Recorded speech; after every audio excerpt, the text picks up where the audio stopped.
Shalom, selamat pagi, selamat bergabung dengan Menara Doa Pagi. Sungguh bersyukur, berterima kasih Bapak Ibu bisa bergabung bersama channel ini. Tuhan Yesus pasti memberkati kita, mari kita berdoa. Bapa di sorga, dalam nama Tuhan Yesus, kami siapkan hati kami untuk kami mulai Menara Doa. Tuhan memberkati setiap kami yang menyaksikannya, berkati dimanapun mereka berada, berkatilah yang sakit disembuhkan, urapi obat-obat mereka, yang lemah dikuatkan, yang keluarganya tidak rukun damai, Tuhan pulihkan menjadi keluarga rukun damai. Tuhan memberkati kami lewat tayangan ini Tuhan. Berkatilah tayangan ini dimanapun, siapapun, kapanpun menyaksikan, mereka diberkati dengan Tuhan. Dalam nama Tuhan Yesus kami mulai. Amin. Kasih Tuhan melayakkan seluruh hidup kita. Kasih-Mu layakkan seluruh hidupku, mampukan ku melakukan yang Kau inginkan. Tak bisa ku terlepas, Kau menggenggam tanganku, ingin lebih mengenal pribadi-Mu. Kasih-Mu layakkan seluruh hidupku, mampukan ku melakukan yang Kau inginkan.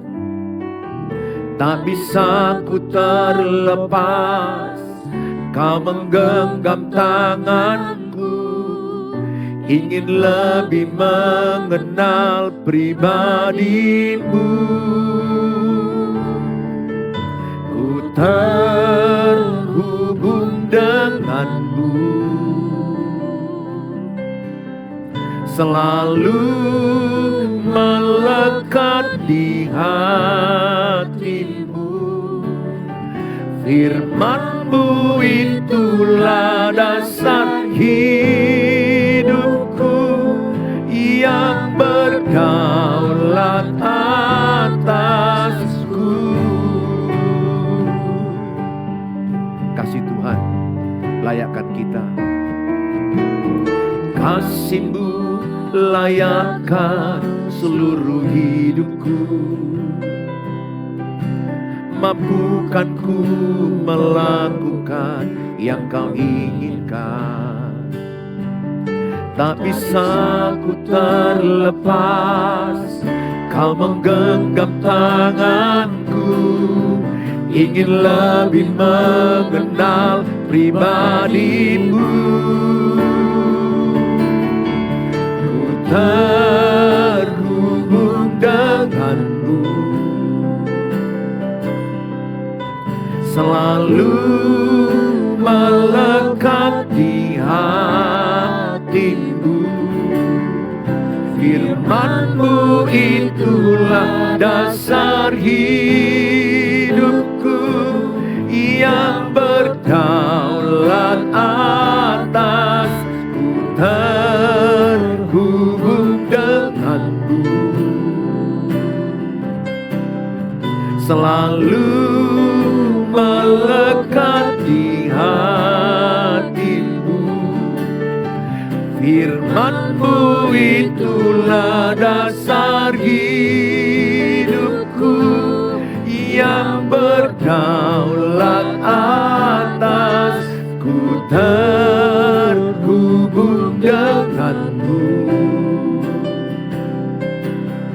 selalu melekat di hati-Mu. Firman-Mu itulah dasar hidupku, yang berdaulat atasku. Firman-Mu itulah dasar hidupku, yang berdaulat atasku. Dengan iman katakan, sekali Yesus, selamanya Yesus. Dalam segala keadaanmu, waktu berlimpah maupun kurang, tetap Yesus.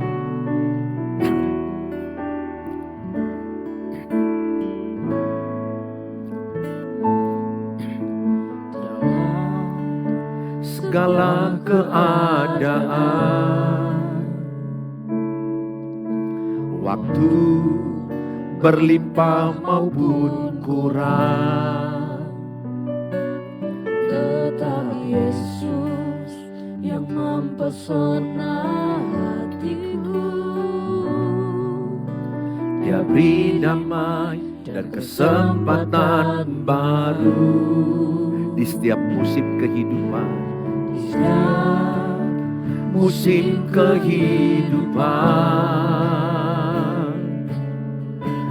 waktu ku kuat maupun lemah, tetap Yesus yang mempesona hatiku.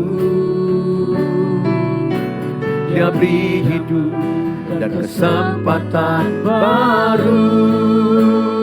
Sekali Yesus, selamanya Yesus. Harapanku tak akan hilang, karena kasih-Nya sekarang ku ada. Oh Yesusku, ku cinta Kau selamanya.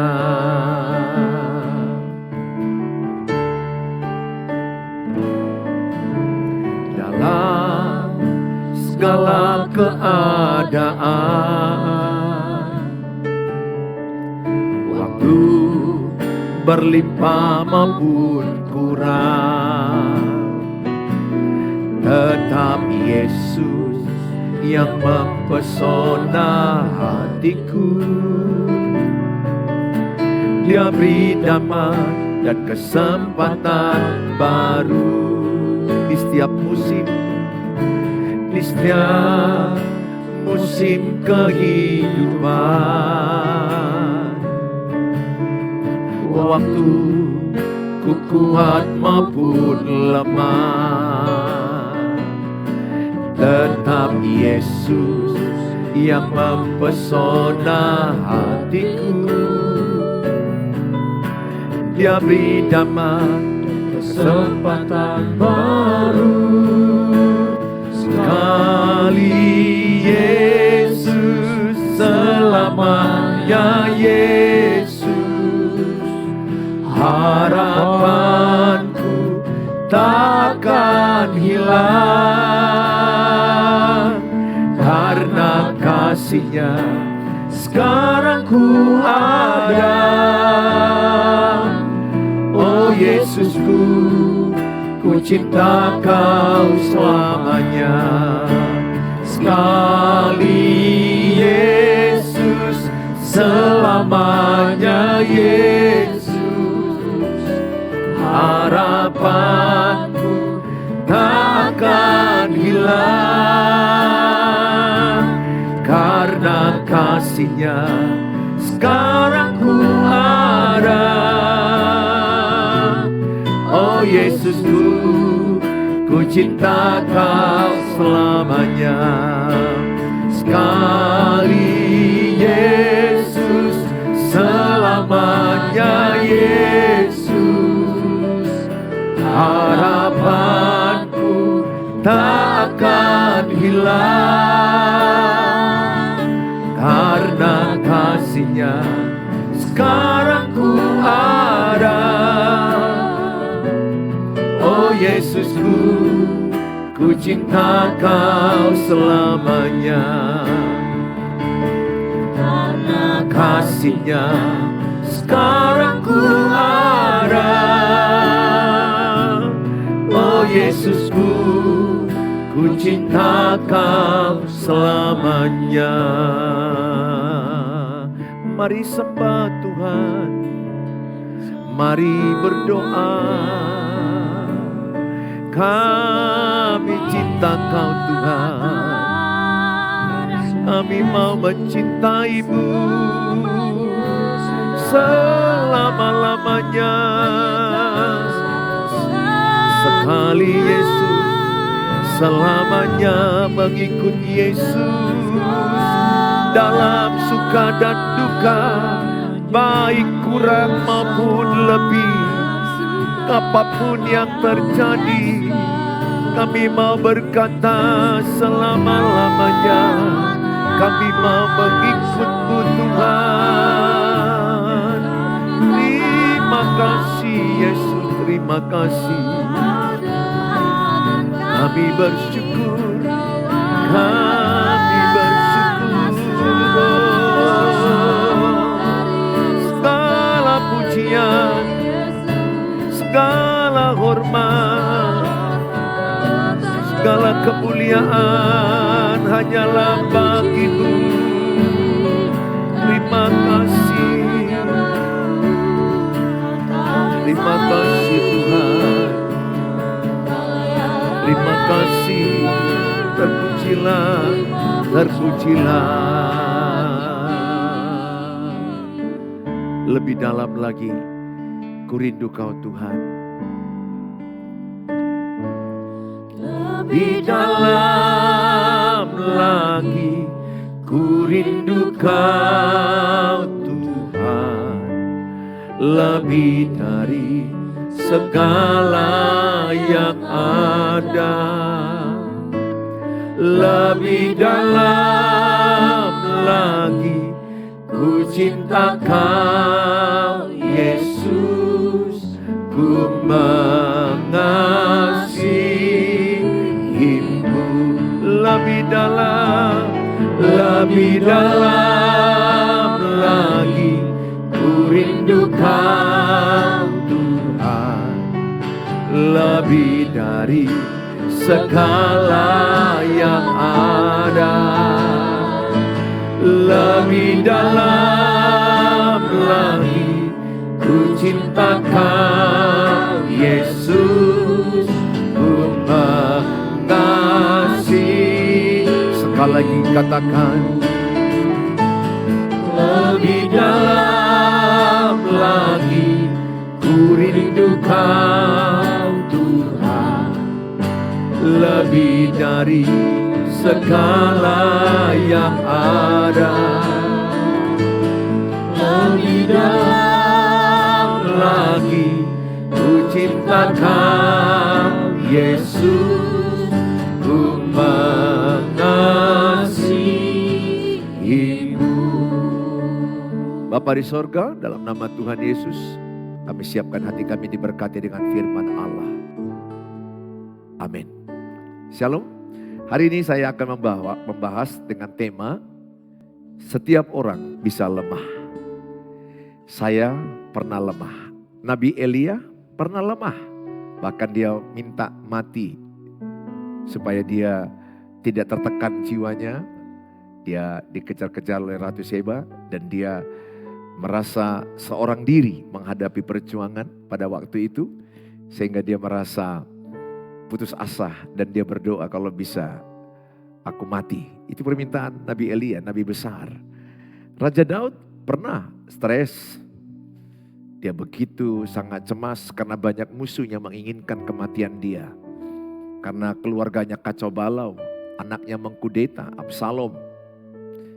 Bahkan kalau kita lihat pribadi Tuhan Yesus sebagai unsur kemanusiaannya, di Taman Getsemani dia berkata, kalau bisa lalukanlah cawan ini daripadaku. Dia mengalami satu tekanan yang kuat, tekanan mental yang kuat sebagai unsur manusianya.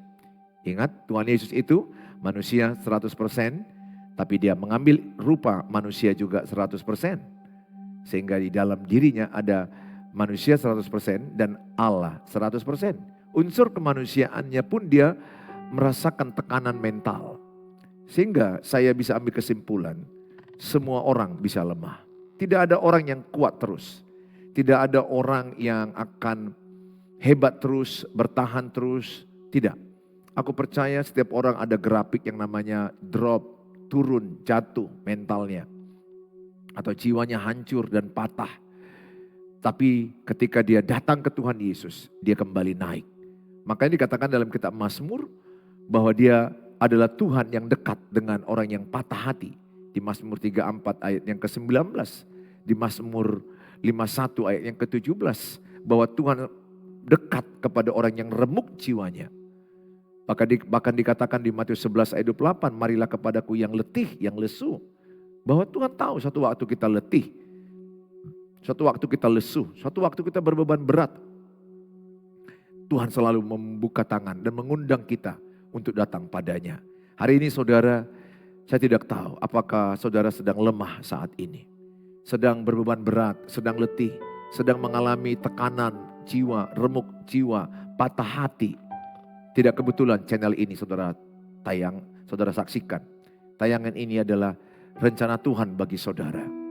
Saya berdoa setiap saudara yang menyaksikan ini diberkati Tuhan. Hari ini saya memberikan tema setiap orang bisa lemah. Nah, kalau kita lemah, siapa yang mendukung kita? Tuhan. Tuhan pasti mendukung kita nomor satu. Karena Dia mengasihi kita. Dia menginginkan kita bangkit.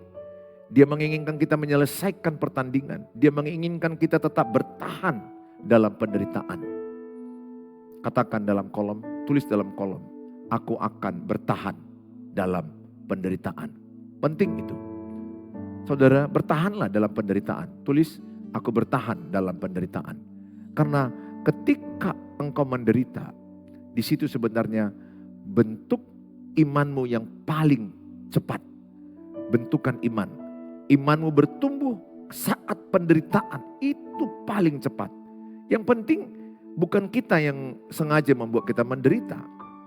Contoh, kita bagus jadi seorang istri, ibu jadi istri yang bagus, tiba-tiba suami selingkuh. Atau suami baik-baik jadi suami, istri selingkuh. Itu kan penderitaan yang tidak ibu inginkan. Atau anak-anak berbuat jahat, anak-anak narkoba, mabuk, melawan, itu kan penderitaan yang tidak diinginkan. Atau tiba-tiba uang kita dibohongi orang, dicuri orang, diambil orang. Saudara, firman Tuhan berkata, tidak ada orang yang kuat terus, tidak ada. Tuhan tahu tubuh kita ini lemah, jiwa kita pun bisa lemah. Tetapi Tuhan selalu berkata, aku menyertai engkau. Aku memberikan kekuatan kepadamu. Bahkan Tuhan berkata, Allah turut bekerja dalam segala perkara, mendatangkan kebaikan. Nah, ketika engkau mengalami yang namanya lemah atau katakan patah hati, remuk jiwa, selain datang ke Tuhan Yesus, yang kedua, saudara adalah mendapatkan dukungan emosi, ada support system yang mendukung saudara. Ini penting. Dalam kitab Lukas pasal 7, ayat 36 sampai ayat yang ke-50. Seorang Farisi mengundang Yesus untuk datang makan di rumahnya. Yesus datang ke rumah orang Farisi itu lalu duduk makan. Di kota itu ada seorang perempuan yang terkenal sebagai seorang berdosa. Perempuan berdosa. Ketika perempuan itu mendengar bahwa Yesus sedang makan di rumah orang Farisi itu, datanglah ia membawa sebuah buli-buli pualam berisi minyak wangi. Sambil menangis, ia pergi berdiri di belakang Yesus dekat kakinya. Lalu membasahi kakinya itu dengan air matanya. Dan menyekanya dengan rambutnya. Kemudian ia mencium kaki Yesus dan meminyakinya dengan minyak wangi itu. Ketika orang Farisi yang mengundang Yesus melihat hal itu, ia berkata dalam hatinya, ini orang Farisi, perhatikan apa yang dikatakan mereka. Jika ia ini nabi, tentu ia tahu siapakah dan orang apakah perempuan yang menjamahnya ini. Tentu ia tahu bahwa perempuan itu adalah seorang berdosa. Saudara, cukup sampai di sini saya bacakan. Ayat ini menerangkan ada seorang perempuan yang dikenal orang yang berdosa. Katakanlah mungkin dia pelacur, penjina, pencabur. Tapi dia datang ke Yesus. Ketika orang Farisi memanggil Yesus makan di rumahnya. Maka perempuan ini datang tersungkur membawa minyak wangi. Tentu yang mahal. Dan dia menangis di kaki Yesus. Menangis tentunya itu menyesali dosanya. Dia mau bertobat. Dan dia datang ke kaki Yesus menangis hancur hati. Dia menyeka dengan rambutnya kaki Yesus dengan minyak wangi. Tapi lihat, respon yang berbeda. Ada orang-orang Farisi yang menghakimi.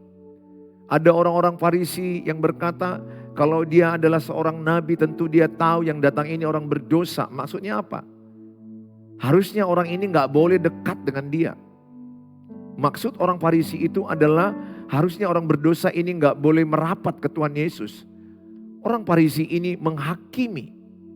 Perhatikan baik lingkunganmu. Ada orang-orang yang menghakimi hidupmu. Mungkin pernikahanmu gak baik-baik saja. Pasanganmu lari. Ada orang-orang yang bahkan senang menggosip kehancuran pernikahanmu. Menanti-nantikan kehancuran pernikahanmu. Menghakimi, ya cocoklah hancur pernikahannya. Pantaslah oleh kelakuan istrinya begitu, makanya suaminya selingkuh. Oh, karena suaminya begini, makanya istrinya yang selingkuh. Ingat, di gereja itu ada dua dosa yang paling marak, yang paling dibenci Tuhan. Yang pertama, munafik. Yang kedua, penghakiman. Dua sifat dosa ini kental di gereja. Kemunafikan, kelihatan melayani, kelihatannya seperti berkhotbah atau memuji Tuhan, tapi hatinya jauh dari Tuhan. Hidupnya jauh dari Tuhan. Kelakuannya jauh dari Tuhan. Perkataannya jauh dari Tuhan. Keluarganya hancur-hancuran.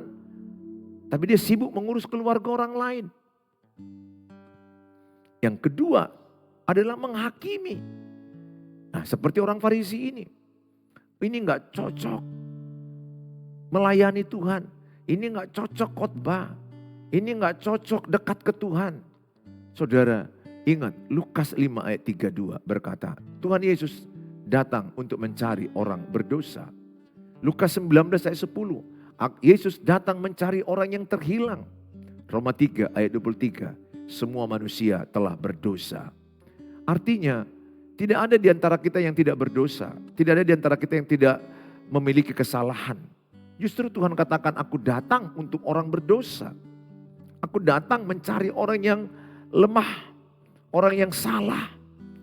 Aku berdoa supaya setiap saudara punya circle yang sehat. Jangan mau berkumpul dengan orang-orang munafik. Jangan mau berkumpul dengan orang-orang yang menghakimimu. Orang yang mengintimidasimu. Orang yang ingin menjatuhkanmu. Jangan berkumpul dengan orang-orang yang susah melihat engkau senang. Yang senang melihat engkau susah. Banyak orang tidak suka lihat orang maju. Saya berdoa, kalaupun engkau mengalami yang namanya kejatuhan, kegagalan, kelemahan, kegagalan dalam pernikahan atau dalam kehidupan, pekerjaan, dalam hubungan, datang ke Tuhan Yesus, itu yang pertama. Yang kedua, miliki circle yang mensupportmu. Ingat 1 Korintus 15 ayat 33. Pergaulan yang buruk merusak kebiasaan yang baik. Artinya apa? Tuhan menyuruh kita seleksi pergaulan kita. Dalam kitab Amsal dikatakan, jangan bergaul dengan orang yang cepat gusar. Jangan bergaul dengan orang yang cepat marah. Supaya engkau tidak seperti mereka. Jadi kebenaran firman Tuhan menyuruh seorang percaya menyaring siapa yang dekat dengan dia. Siapa yang merapat dengan dia. Ingat, setiap orang yang merapat kepada bapak dan ibu, itu memberikan energi kepada saudara. Kalau saudara merapat dengan orang-orang munafik, maka engkau akan terlibat dengan kemunafikan. Kalau saudara merapat dengan orang-orang yang menghakimi, maka engkau terlibat dalam menghakimi orang.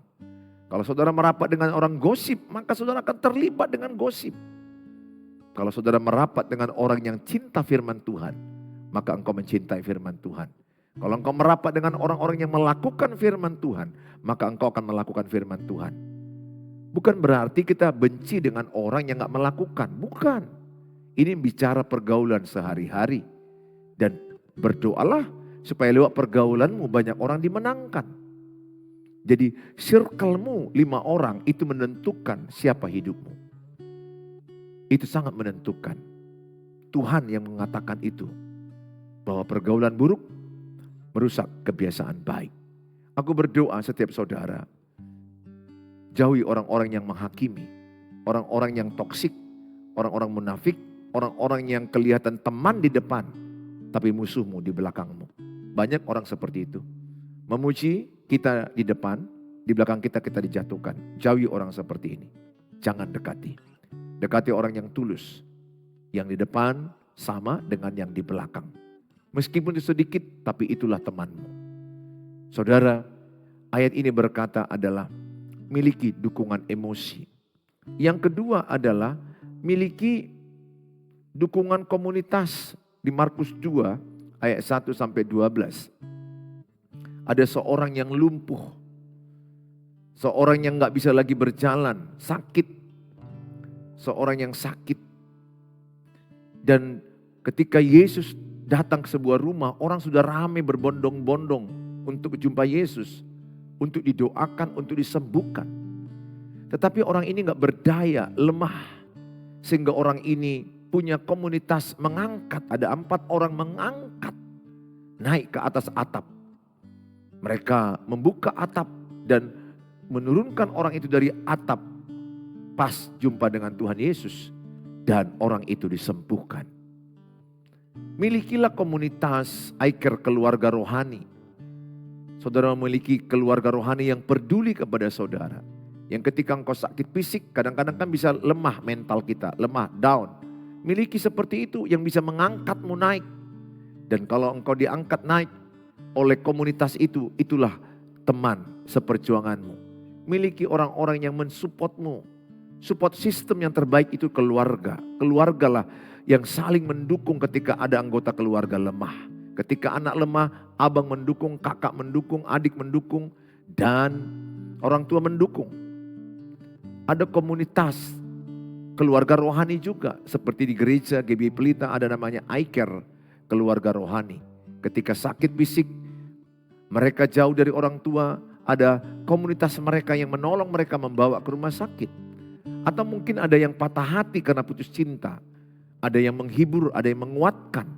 Atau mungkin skripsi yang gagal. Atau skripsi yang terus ditolak oleh dosen pembimbing. Ada komunitas yang menolong dia, menguatkan dia, mendoakan dia, memberi ide-ide. Atau mungkin ada suami istri yang cekcok. Ada komunitas juga di gereja ini yang saling menguatkan supaya mereka menyelesaikan percekcokan dan saling memaafkan dan saling mengampuni. Tidak ada rumah tangga yang tidak cekcok. Pasti akan ada persoalan. Saudara, aku berdoa setiap saudara milikilah komunitas yang mensupport saudara, yang mendukung emosi saudara, yang memberikan semangat untuk saudara. Tuhan Yesus memberkati kita semuanya. Mari kita berdoa. Bapa di sorga, dalam nama Tuhan Yesus, hamba-Mu berdoa bagi setiap mereka yang menyaksikan tayangan ini. Berkatilah Tuhan. Biarlah mereka memiliki komunitas yang sehat. Circle yang sehat. Yang mendukung emosi mereka. Yang mengangkat mereka. Yang mensupport mereka. Dimulai dari keluarga. Keluarga rohani. Teman-teman dekat. Mungkin sedikit teman dekat itu. Tapi teman dekat itu adalah sahabat yang saling menguatkan, yang saling mendukung, yang saling mensupport. Hamba-Mu berdoa dalam nama Tuhan Yesus. Biarlah setiap anggota keluarga saling mendukung. Ketika ada satu anggota keluarga lemah, ada yang mensupport. Kami percaya dukungan pertama dari Tuhan dan dari komunitas yang mengasihi mereka. Jikalau mereka dalam keadaan sakit, Tuhan, hamba-Mu berdoa, sembuhkanlah yang sakit. Urapilah obat mereka. Jikalau mereka dalam kesusahan keuangan, pekerjaan, Tuhan tolong mereka. Beri mereka hikmat kekuatan bertahan dalam penderitaan. Berkati usaha mereka. Berkati mereka yang menginginkan dapat jodoh, dapat keturunan, menjual rumah untuk kebutuhan mereka. Berkatilah Tuhan. Kami serahkan semua para pemirsa yang menyaksikan tayangan ini. Jadi berkatilah mereka dengan berkat daripada Tuhan. Terima kasih Bapa, dalam nama Tuhan Yesus Kristus kami berdoa. Mari kita ucapkan doa Bapa kami. Bapa kami yang di sorga, dikuduskanlah nama-Mu, datanglah kerajaan-Mu, jadilah kehendak-Mu di bumi seperti di sorga. Berikanlah kami pada hari ini makanan kami yang secukupnya, dan ampunilah kami akan kesalahan kami, seperti kami juga mengampuni orang bersalah pada kami. Dan janganlah bawa kami ke dalam pencobaan, tapi lepaskanlah kami daripada yang jahat, karena Engkau yang punya kerajaan dan kuasa dan kemuliaan sampai selama-lamanya. Amin. Bawalah berkat damai dari Allah Bapa, cinta kasih sempurna Tuhan Yesus, penyertaan dari Allah Roh Kudus. Sama-sama katakan amin. Bagilah link ini. Ketika saudara membagikan link ini kepada banyak orang, saudara sudah terlibat membagikan firman Allah. Tuhan Yesus memberkati saudara. Shalom.